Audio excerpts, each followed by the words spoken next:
Hello, Internet. I'm drunk. That is because I am drinking. This is Scotch. When I get drunk, I like to talk about, I like to talk about a lot of things. I like to be mean to people. I like to talk about religion and mythology and everything that I read as a kid. Because if I wasn't reading the Bible, I was reading children's mythology books. And that is a good childhood. You gotta fucking like crazy stories for school and then crazy stories for fun. Because I was homeschooled. I do not know science or government.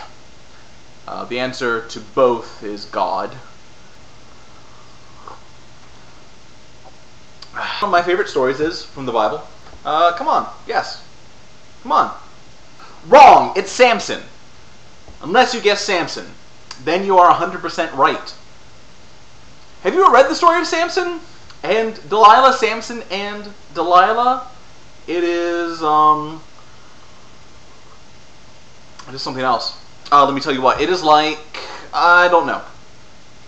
Well, it's fucked up, is one thing.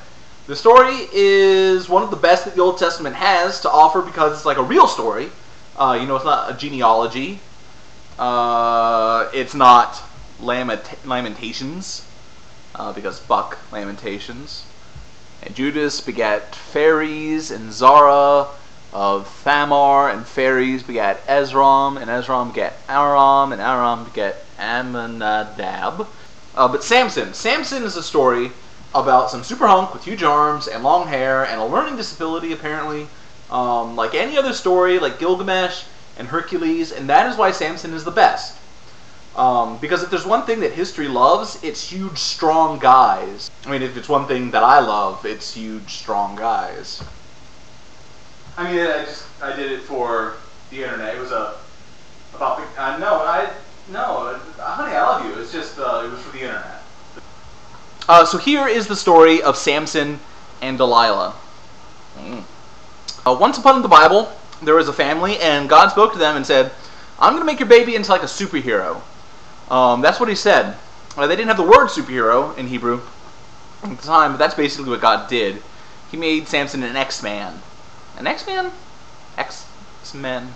How do you conjugate that? How do you conjugate, X-Man? One X-Men? Anyway, God said, okay, I'm going to give your boy Samson, like, superpowers and all that junk, but he has to not do some things. He has to not cut his hair. You see, he was going to be something called a Nazarite, which is different than a Nazarene, which is somebody from Nazareth, which is what Jesus was. Thanks, Bible. But being a Nazarite means you have to not do some things. You can't drink wine. Thank God Scotch is fucking covered. You have to not touch dead people. And you have to not cut your hair. That made you close to God. And if you're Samson, that means also you get fucking super strength. So Samson is born, and he's a little badass, and he goes on adventures like a badass is want to do. And behold, a young lion roared against him, and the Spirit of the Lord came mightily unto him, and he rent as he would have rent a kid. Does that sound right to you? So we went on one adventure to a wedding, and he made up this bullshit, cannot even guess the answer, worse than Bilbo talking to Gollum riddle. And he bet some dudes that if they didn't guess the riddle, they would give him, like, some pants, or some robes, I guess.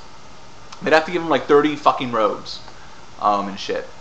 And Samson's wife, who he had gotten just because he wanted her, I didn't mention that. Samson's wife didn't want him to win the wager because, like, it was all of her family and shit. And she wanted them to maintain, like, 100% of their robe. She wanted them to have really good robe retention. And because no man can stand a woman crying, Samson told her the secret. And then what did she do? Fucking bitch went and told the guys the fucking answer. Fuck! Like, what a cunt. Well, that might have been a dick move on her part, but then Samson just, like, kills them all. Which is a little bit of an overreaction, my humble opinion. Seriously, don't, like, fucking make a bet with Samson. He doesn't live up to his end of the bargain. He just kills you. So Samson was out and about after this, and he met this harlot, a slut, basically. So we met Delilah, and she was a Philistine, which was like this other group of people, another like desert-dwelling people, sort of like the Israelites, which is what Samson was, but a Philistine. So it's different than him, but she was a total hottie, so Samson was like, yeah, let's do this. But she was working with the Philistines, which makes sense if you think about it, right? Because she's a Philistine. And she had to figure out the secret to his magic strength.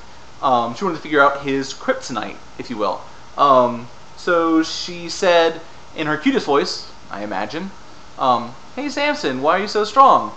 And he lied to her, because, well, that's what I would do in his situation, to be honest. And Samson said unto her, if they bind me with 7 green withs that were never dried, then I shall be weak, and be as another man. That's a good lie, huh? This is pretty good, by the way. This, South Pole whiskey. But then he wakes up in bed with Delilah, and she's bound him? Then he wakes up in bed with Delilah, and she's binded him with, guess what? 7 green withs? And she's let all these Philistines into his bedroom, and they're going to kill him. But he was still super strong, so he broke all the withs off, and broke all of their faces. So that ended well for him. And then the next night, she tries the same fucking trick, because she didn't learn that Samson was a liar. And he didn't learn that Delilah was a Class A cunt weasel. So she was like, hey Samson, tell me, why don't you tell me why you're so strong? And he says, if they bind me fast with new ropes that were never occupied, then I shall be weak and be as another man. So she fucking tried that. And let a bunch of Philistines in, and guess what? Yeah. Bam! Head breaking. But then she tried again a 3rd time. You know, it's always 3 times in mythology. They never do it twice or 4. No, it's always 3. You know, fool me once, shame on you. Fool me 3 times, that's just fucking enough to work. But this time he tells her the secret. That is his hair, you know, that if she cuts his hair, then he's like, boom, no magic powers. Gone. No more fucking magic powers. Kryptonite. Lex Luthor. Like if Superman had slept with Lex Luthor. That's a fucking comic I would read, by the way. So what does she fucking do? She cuts his hair and lets all the Philistines in, again. Except this time, he was stupid enough to tell her the fucking truth, so he gets himself beaten up and put into slavery. Bam. And that sucks. Bitches. So Samson was in slavery for a while, and he's blinded, which is a bummer. And he's basically chained up, like, so the Philistines can laugh at him all the time, and he's at their temple, some heathen god, like I bet it's Baal or someone. And he's sitting there all chained up, all blind and shit, and he notices that he's starting to feel like super strong again, and it's because his hair has grown long in the time that he's been enslaved. So he prays, and he says, okay God, you decided to make me magic again, so you have to grant me like one more wish. Let me kill all these Philistines. And God is like, that is fucking awesome. And he gives him like a fist bump, and he tells him to go for it. So Samson pulls down the columns and kills everybody, including himself. The end.